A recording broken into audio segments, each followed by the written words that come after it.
Hi everyone, I'm Nachliel Selavan, and this is my new series, Nachliel's Museum Reviews. Welcome to episode 1.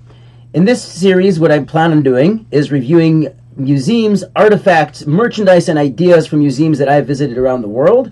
It's going to be really exciting. I'm so pumped up about this. And before I go any further, please click the subscribe button down there so that you can get notifications about these videos, and follow TorahIntermedia.com and look me up on social media. I'm on LinkedIn, Instagram, Facebook, and there's articles, content, videos, and lots of good stuff. I hope you enjoy. Without further ado, episode 1. Episode 1 is going to be about the Michael C. Carlos Museum at Emory University in Atlanta, Georgia. The reason I'm choosing this one is because my mother is from Atlanta, Georgia, and I have visited that museum several times and even guided there on Pesach, on Passover of last year. And it was really exciting. And this year, they just reopened their ancient Near Eastern section, and I'm planning on guiding a tour there on Passover, Tuesday, April 23. So pencil that in, put that in, Tuesday, April 23. Follow my website and my LinkedIn or my right there, subscribe. You'll get the notifications about the upcoming tours because it's going to be a great, amazing tour, and I'm really excited about it.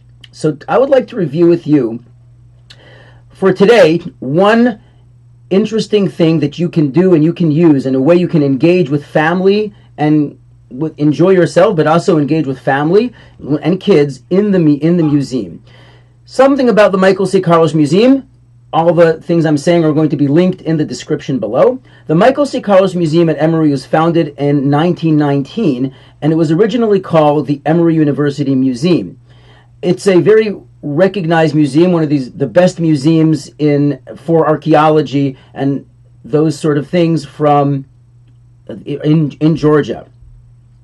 And I'm going to share with you, at least for now, 3 different videos that have to do with the Carlos Museum. I'm going to start with this one today. And this is it. It's this little spiral with cards which you can request when you come into the museum. So when you come in, say, do you have that spiral with the pictures? It's free. How is it free? Well, I'll tell you something which you can look up yourself. I recall reading about this in the highlights of the collection book, that, or actually somebody told me this locally as well, is that early on, Emory University invested in Coca-Cola, which is in Atlanta. World of Coca-Cola. I hope to also post something about that. It's technically a museum, right? And their investment really paid off because Coca-Cola, as you know, went really well. And so they made a lot of money. They really hit the jackpot. And that has allowed them to have a huge, I think, an $80 billion endowment. I might be wrong. I don't remember the numbers. No, 80 million, not billion. Don't remember the facts right now. The point is that they made a lot of money, and so they're able to do a lot of research, but they're also able to give you these things for free. When I review other museums like the Boston Fine Arts Museum, you'll see other free things that you can get for family and for a study on your own. This little thing, I took actually 3 or 4 of them. Every time I go, I pick up a couple of them. It's great stuff. I want to share with you today 3 of them from each of the 3 sections that are in this spiral. So let's get started. It goes with highlights. This one is Welcome to the Egyptian Galleries, and it's going to show you these different pictures of artifacts that you can see in the museum. The fun part is what's in the back. I'm going to have a lot of fun with this one. I hope you enjoy as much as I do. And when I'm reading this, please try to get the idea of what age group is this good for? Who is this going to work with when you go to the museum? Is your mom always there? Does she worry about what you eat, who you hang out with? Is she like a vulture hovering around? Ancient Egyptians were inspired by the attentive motherly qualities of the griffon vulture, a big and powerful bird. The vulture can soar to the heavens. On the ground, the broad wings that carry her aloft envelop and protect her fledglings. Parenthetically, as a carrion eater, she also provides the useful service of cleaning up the dead things. National Geographic would love this statement. Egyptians so revered the vulture that they made her the hieroglyphic symbol for mother, grandmother, the goddess Mut, and, of course, the vulture herself. Parenthetically, since male and female griffon vultures look similar, the ancients assumed that all vultures were female, a mistake they also made with the scarab or dung beetle, which is a really fun fact, and that's for another time. And so on and so forth. Look, for example, it says, here's the image, vulture, mother, mut. This is really cool. You can imagine how engaging this is. So if you have kids in your family, would you think this speaks to them? Look how it's open, how it presents. Good. So there's a lot of these. So we're moving on. There's Horus stepping on his old crocodiles, or the first crocs, holding snake, scorpion, and lion by the tail. Really cool things going on there. Moving on, moving on, moving on, moving on past Egypt. And we are going into, welcome to the Greek galleries. Now let's see what they got here. Full body armor, boring. Stories on vessels, boring, boring, boring. I would like to go to something that kids would have an interesting relationship with, taking a bath. This bathtub is several thousand years old, one of the first bathtubs found in the world. And you know, kids would rather, well, to put it nicely, they would rather not take a bath. There's a strange connection between bathtubs and death. Let's read it. So, here we go. Here's our picture of a fish that's painted on the inside. Bathtub, boat, coffin.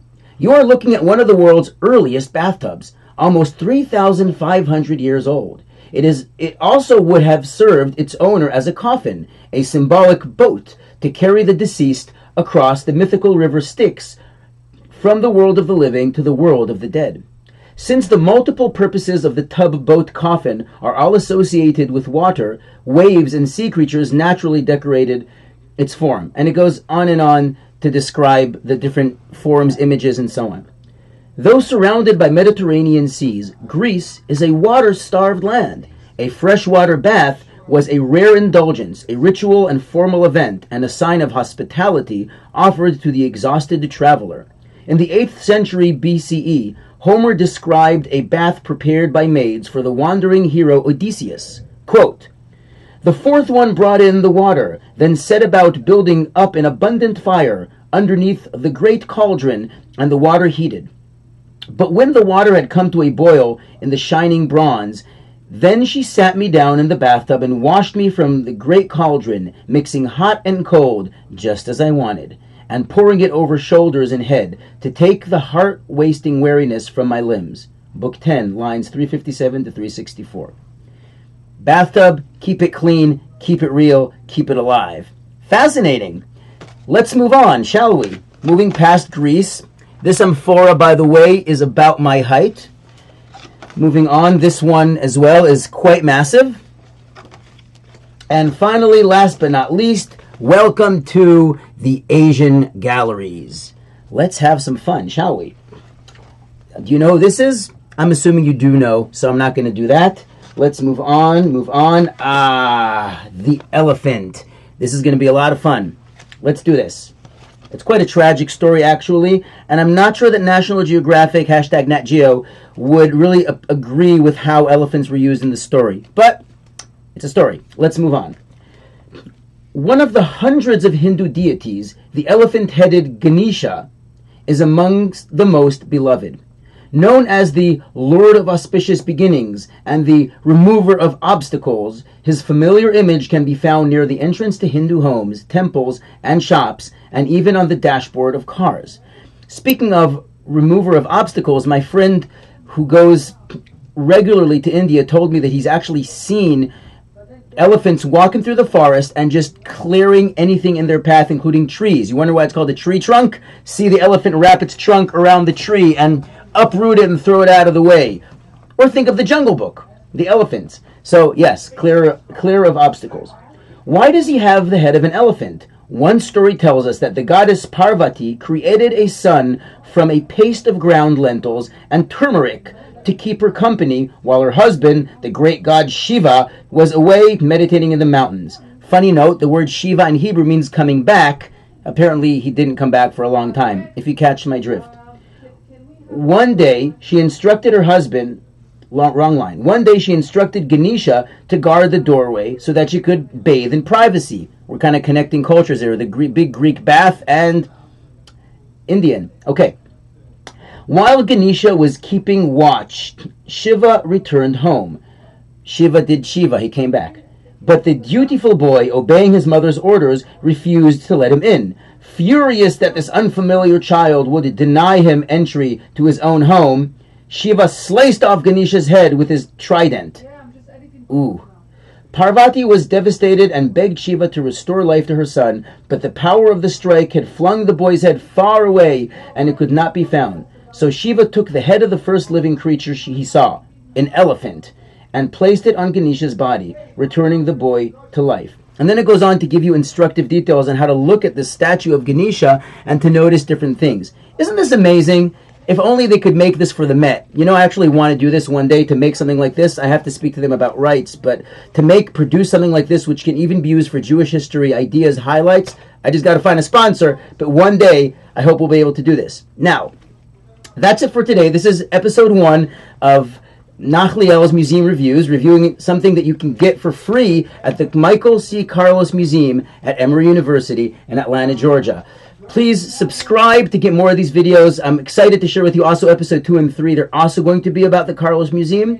And please follow TorahIntermedia.com. Follow me on social media. Let me know if you like this video, share it with your friends, tell them about it, and put that in your calendar. If you're going to be in Atlanta for Passover, for Pesach, Tuesday, April 23, special tour at the Michael C. Carlos Museum. See you there, and have an awesome day.